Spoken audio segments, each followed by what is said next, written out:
आपका स्वागत है। मैं हूं उमेश अरोड़ा, आपका मित्र, आपका फ्रेंड, आपका शुभचिंतक और आपका गाइड। दोस्तों, पिछले वीडियो में आपने सीखा कि इंटरव्यू के टाइम पर क्या क्या आपको नहीं करना है। इस वीडियो में मैं बताने जा रहा हूं कि क्या रेडीमेड क्वेश्चन हो, क्या उसका आंसर हो। दोस्तों, इसके साथ ही मैं स्वागत करना चाहूंगा कश्मीर से कन्याकुमारी तक जुड़े हुए मेरे इन सभी स्टूडेंट्स का, जो कि पूरे के पूरे भारतवर्ष से मेरे साथ जुड़े हुए हैं। सभी का बहुत बहुत स्वागत। And right now I am going to start the next question. Next मेरा क्वेश्चन शुरू होने जा रहा है, दैट इज बिकॉज यहां से मैंने एक सीरीज शुरू कर दी, इंटरव्यू के अंदर क्या क्वेश्चन हो और क्या उसका आंसर हो। तो दोस्तों, सबसे पहला क्वेश्चन है मल्टीपर्पज इंटरव्यू क्वेश्चन आंसर्स में। Number 1, please give me your introduction. दोस्तों, जब भी हम इंटरव्यू में कभी भी जाते हैं, सबसे पहला क्वेश्चन इंट्रोडक्शन का ही होता है। आप किसी भी इंटरव्यू में जाइए। अब इंट्रोडक्शन अपने आप में एक ऐसी चीज है जिसकी एज जो है, जिसको आप कंप्लीट तो करेंगे कुछ सेकंड्स में, लेकिन उसकी एज भले ही वो आपका इंटरव्यू 2 मिनट चले, 5 मिनट चले, 10 मिनट चले, 20 मिनट चले, उस सारे के दौरान उस इंटरव्यू की जो आपने इंट्रोडक्शन दी है, वो पूरे के पूरे इंटरव्यू के अंदर उसकी छाप रहने वाली है। First impression is the last impression. First impression हमेशा लास्ट इंप्रेशन हुआ करता है। तो इंट्रोडक्शन में आपको क्या बोलना है? मैं आपको एक बनी बनाई ऐसी मल्टीपर्पज इंट्रोडक्शन देने जा रहा हूं जो मेरे स्टूडेंट्स ने इस दुनिया की हर एक कंपनी के अंदर इंटरव्यू दिया, इसी इंट्रोडक्शन को बोला और इसी इंट्रोडक्शन के बेस पर गूगल कंपनी तक में वो सेलेक्ट हुए। गूगल कंपनी तक में उन्होंने जॉब की इसी इंट्रोडक्शन के बेस पर। I am going to provide you that introduction. दोस्तों, ये एक मल्टीपर्पज इंट्रोडक्शन है, हर जगह चलेगी। एक चीज याद रखिएगा, जब भी आप ये इंट्रोडक्शन देंगे, जब भी आप ये इंट्रोडक्शन देंगे या कभी भी कहीं पर आपको इंट्रोडक्शन देनी है, उसमें कोई भी फेक डाटा मत फीड कीजिएगा, क्योंकि इंटरव्यू में इंट्रोडक्शन में से ही बहुत सारे क्वेश्चंस निकलते हैं। Please give me your introduction. अगर इंटरव्यूअर ने आपसे पूछा, अपनी इंट्रोडक्शन दीजिए। आप क्या इंट्रोडक्शन देंगे? Of course a very good morning, good afternoon या गुड इवनिंग, जो भी टाइमिंग है। ऑफ कोर्स का मतलब बेशक। It's my proud privilege to acquaint myself to you.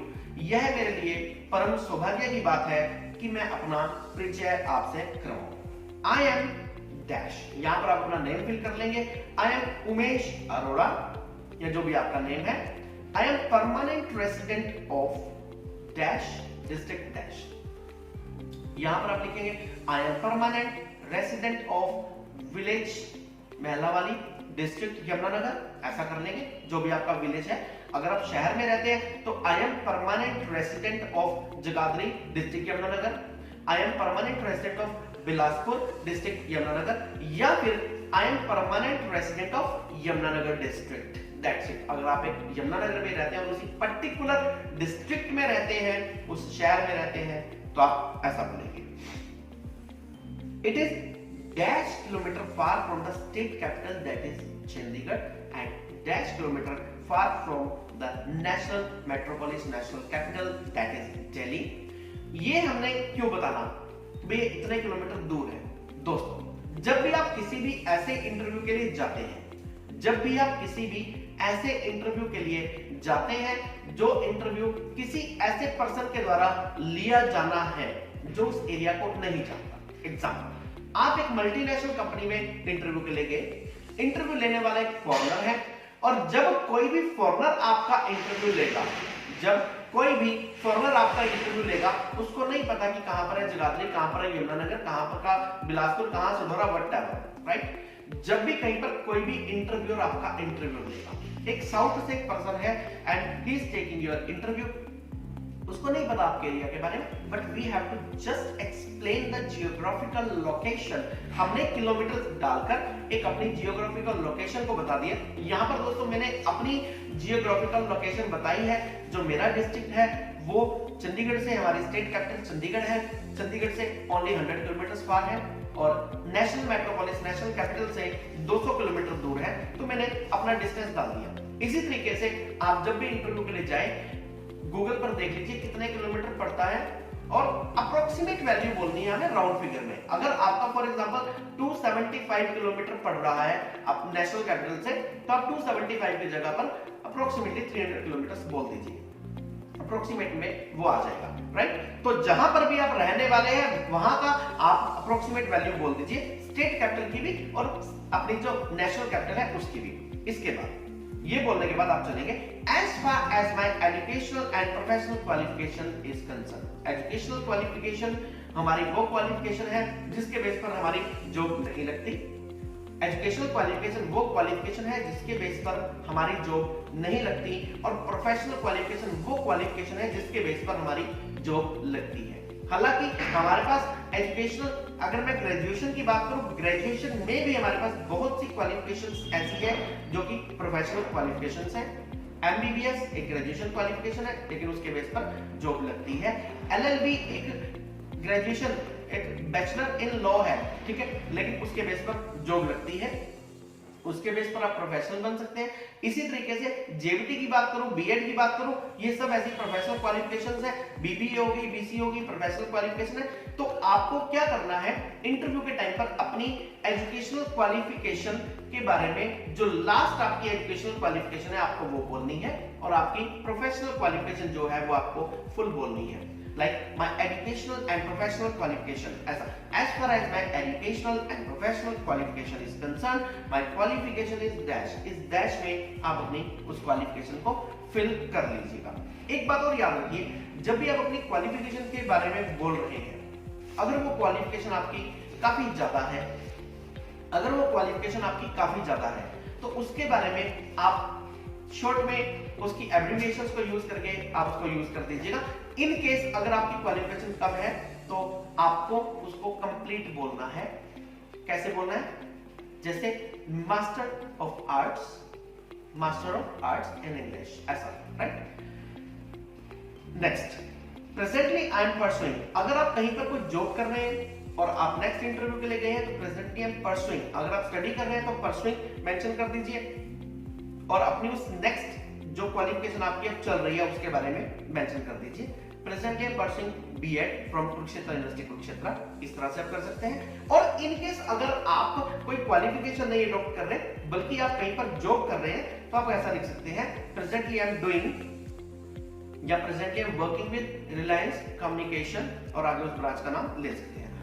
Next, ये नेक्स्ट लाइन मैंने यहां पर दे दी, I am working with dash for dash years. मैं इतने सालों से यहाँ पर काम कर रहा हूँ। आई हैव बीन वर्किंग, या I am working with Reliance communication for last 10 years।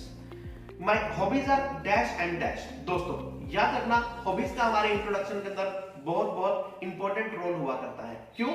Hobbies से ये कंफर्म हो जाता है कि आपकी मेंटालिटी क्या है, आप किस तरह की पर्सनैलिटी, आप किस तरह के पर्सन है। तो इसलिए हॉबीज को जानबूझकर कभी भी गलत मत बोलिए। देखने में, सुनने में, बोलने में बहुत अच्छा लगता है reading books, my hobbies are. हम जब छोटे थे हमारे टीचर्स ने हमारी इंट्रोडक्शन में हमें सेकंड थर्ड में करवाया, my hobbies are reading books and reading newspaper. लेकिन उस टाइम एक्चुअलिटी में ना तो बुक्स पढ़ते थे ना ही हम न्यूज़पेपर पढ़ते थे। हाँ, इतना जरूर हुआ कि जब मुझे छोटे होते पता लगा कि न्यूज़पेपर पढ़ना, तो मैंने 4th 5th ऑनवर्ड्स मैंने न्यूज़पेपर पढ़ना शुरू किया, जो अब तक मेरी एक रेगुलर हैबिट है, और इसकी वजह से मैं नॉलेज को बिल्कुल अपडेट रखता हूँ अपनी नॉलेज को। तो आपकी जो एक्चुअल हॉबीज है आप वो लिखिए। My hobbies are travelling, internet surfing, moving here to there, reading books, reading newspaper, playing cricket, listening music, dancing. जो भी आपकी एक्चुअल हॉबी है, आप अपनी एक्चुअल हॉबी वहां पर यूज कीजिए, और उस एक्चुअल हॉबी के बारे में ही बोलिए। कारण कि आपसे जब हॉबीज से रिलेटेड क्वेश्चन पूछे जाएंगे और आपकी एक्चुअल हॉबी वो होगी, तो आप उससे रिलेटेड आपको सब्जेक्ट बहुत क्लियर होगा, आप उसको बहुत आराम से, बहुत अच्छे से उसको एक्सप्लेन कर पाएंगे। My hobbies are dash and dash. यहाँ पर आपको 2 हॉबीज मेंशन करनी, कभी भी 2 से ज्यादा हॉबीज मेंशन नहीं करनी किसी भी तरह के इंटरव्यू में। Full stop. My aim in life is to become a successful dash. अब ये वाला जो डैश है सबसे खतरनाक डैश है। क्यों? हमारे देश में सबसे बड़ी प्रॉब्लम है, हमें पता नहीं कि हमें करना क्या। मैं बहुत से स्कूलों में, अब तक मैं लाखों बच्चों से मिल चुका हूं। मैं स्कूल्स में बच्चों से, खास तौर पर 10th वालों से पूछता हूं कि आपका लाइफ का टारगेट क्या है। दे आर नॉट श्योर कि वो क्या बनना चाहते हैं। 90% को नहीं पता होता कि उनको क्या बनना है, कंफ्यूज ही रहते हैं। और फिर क्या करते हैं, 4 दोस्तों ने कॉमर्स ली, तो मैं अकेला बचा है पूरे ग्रुप में, मैं भी कॉमर्स ले लेता हूं, और अपनी लाइफ की डायरेक्शन चेंज हो जाती है।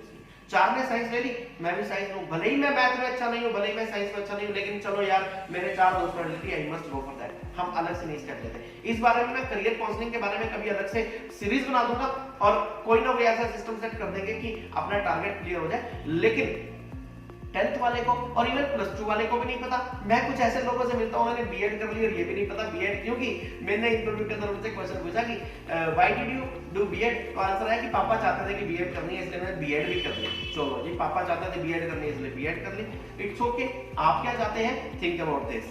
तो my aim in life is to become a successful dash. अब यहाँ पर ये देख लीजिए, कभी भी ऐसा मत मेंशन कर दीजिए जो उस फील्ड से रिलेटेड नहीं है जिस फील्ड के लिए आप जा रहे हैं, ठीक। और हमेशा और हमेशा, हालांकि हम इसको आगे डिस्कस करेंगे कि आप कौन सी पोस्ट के लिए क्या बोले, डिटेल में इसको डिस्कस करेंगे, लेकिन आप जिस पोस्ट के लिए जा रहे हैं, जिस जॉब के लिए जा रहे हैं, उससे रिलेटेड चीज ही यहाँ पर मेंशन कीजिएगा।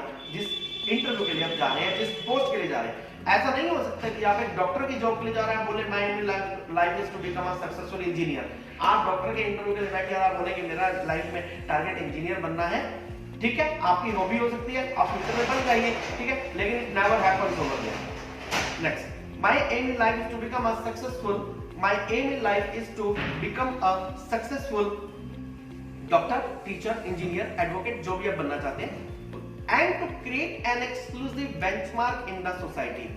मेरे जीवन का उद्देश्य है सक्सेसफुल डॉक्टर बनना या जो भी आप बनना चाहते हैं, and to create और बनाना एक एक्सक्लूसिव बेंचमार्क, एक खास पहचान स्थापित करना इन द सोसाइटी, अपने समाज के अंदर। Last but not the least, अंत में ज्यादा नहीं तो कम से कम। Last but not the least का मतलब है कि अगर मैं नटशेल में कहूं, संक्षेप में कहूं, last but not the least, I would like to become, मैं बनना चाहूंगा एक सफल एंड मोर रिस्पॉन्सिबल तो मैं अभी भी हूं, ज्यादा रिस्पॉन्सिबल नागरिक बनना चाहूंगा अपने महान भारत का, अपने ग्रेट इंडिया का। Thank you. और यहां पर आकर आपकी इंट्रोडक्शन समाप्त होती है। दोस्तों, इस वीडियो में मैंने आपको इंट्रोडक्शन के बारे में डिटेल में बताया। एक्चुअल चीजों को यूज कीजिए, इंट्रोडक्शन में कुछ भी फेक ना हो, इन चीजों को आप ध्यान में रखिए। दुनिया का कोई भी इंटरव्यू ऐसा नहीं होगा जो कि आप इजीली, बिल्कुल इजी गोइंग मेथड से क्रैक ना कर पाए। दोस्तों, अगर आपको मेरी ये सीरीज अच्छी लग रही है तो मेरे साथ जुड़े रहिए और अपने और दोस्त जो कि इंटरव्यू की तैयारी कर रहे हैं उनको अवश्य ही मेरे इन वीडियोस को शेयर कीजिए। इन्हीं शुभकामनाओं के साथ आपका मित्र, आपका शुभचिंतक और आपका गाइड उमेश अरोड़ा, इंग्लिश गुरु।